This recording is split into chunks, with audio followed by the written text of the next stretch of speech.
Agora, vamos ver alguns exemplos simples, naturais, de transformações lineares.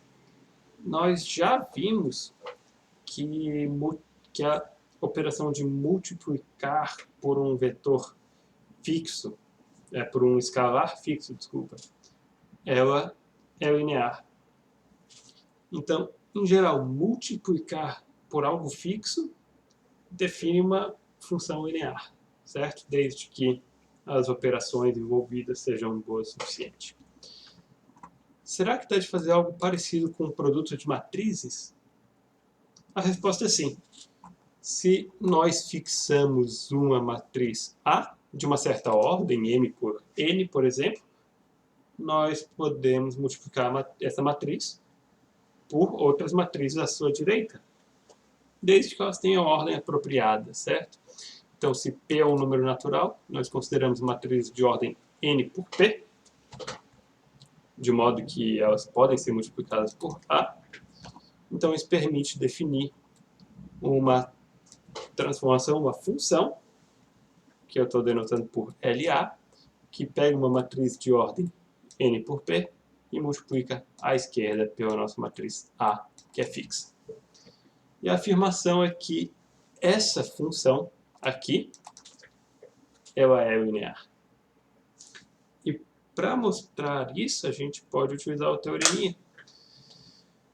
Vamos tentar mostrar que isso aqui é igual a isso que está escondido, mas não tanto, que a nossa função aplicada em m mais lambda n é a função aplicada em m mais lambda a função aplicada em n, certo?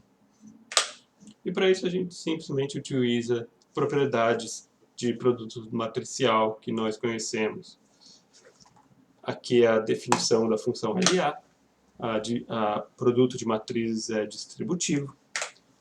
Aqui o produto de matrizes por escalares ele é associativo também. E, por fim, utilizamos a definição da função LA de novo, certo? Só propriedades que nós já conhecemos do produto de matrizes.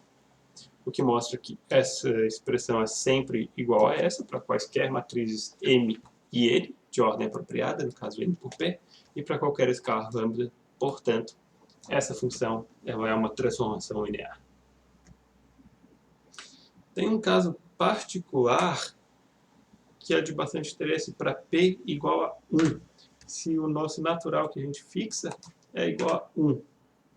Então, aqui, a gente teria o quê? Matrizes de ordem N por P. Se P é igual a 1, são matrizes de ordem N por 1.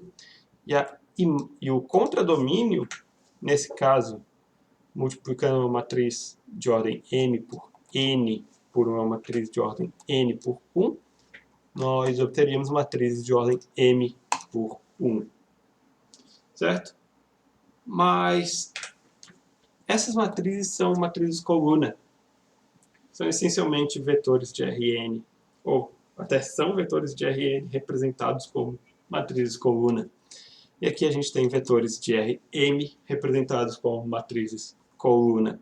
Então eu vou utilizar essa notaçãozinha alternativa para espaço de matrizes, porque ela lembra um pouco mais os espaços Rn e Rm.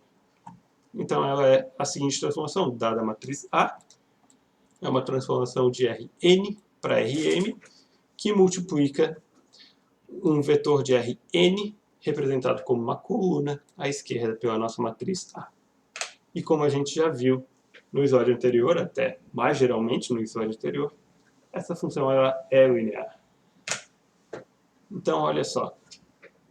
E se a gente quisesse achar a fórmula, a expressão real que define essa função LA, mas agora escrevendo os vetores como linhas, como é a nossa convenção, a convenção que nós adotamos.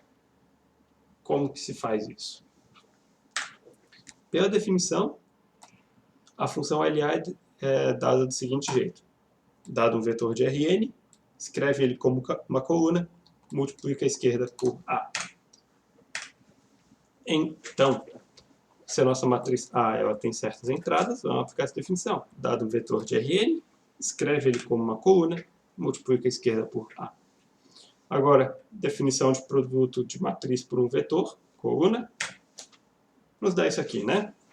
Que multiplica para obter a primeira entrada, multiplica todos os termos da primeira linha da matriz A pelas entradas do nosso vetor coluna e soma todos eles. Similarmente, para a segunda entrada do nosso resultado, etc., até a última entrada. Ok? Então aqui eu só estou utilizando a notação de somatório para descrever esse produto de duas matrizes. Só que eu não quero ter um vetor coluna. Eu quero representar um vetor de Rm como uma sequência de números. É só voltar, certo? Essa coluna representa esse vetor. Então, essa é a formulinha que a função LA tem.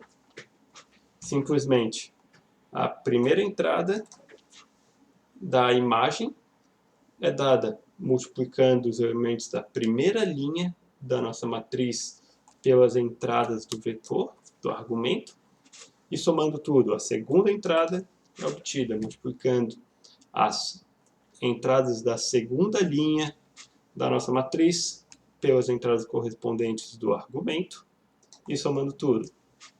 Similarmente para a terceira entrada, para a quarta entrada, etc. Ok? Então, a gente até pode recuperar a matriz olhando para essa fórmula. As entradas da primeira linha são os escalares que multiplicam os xj, onde xj são as x1 até xn são as variáveis, certo? E, similarmente, as entradas da segunda linha da nossa matriz, elas são os escalares que vão multiplicar as entradas do argumento. Então, por exemplo, considera essa função aqui, de R4 para R2, que é dada por essa fórmula. Dá de verificar que ela é linear utilizando definição, mas também dá de notar que essa função t aqui ela é igual a LA para uma certa matriz. Qual que é essa matriz? A primeira linha da nossa matriz A, ela tem como entradas os números, os escalares que multiplicam as entradas do argumento. Então, as entradas do argumento são x, y, z e w, que estão multiplicando 3, 1, menos 2, 1. Essas são as entradas da primeira linha da matriz A. Na segunda linha, eu tenho 1 multiplicando x, y não está aparecendo aqui, mas é que nem a gente faz para sistemas lineares. Quando não aparece uma variável em uma expressão, em uma fórmula, é porque essa variável está multiplicando zero. Então, aqui tem um 0 vezes y escondido. Próxima entrada z tem menos 1 vezes z e 1 vezes w. 1, 0, menos 1, 1 são as entradas da segunda linha da matriz A. E isso aqui é satisfeito por esse slide aqui.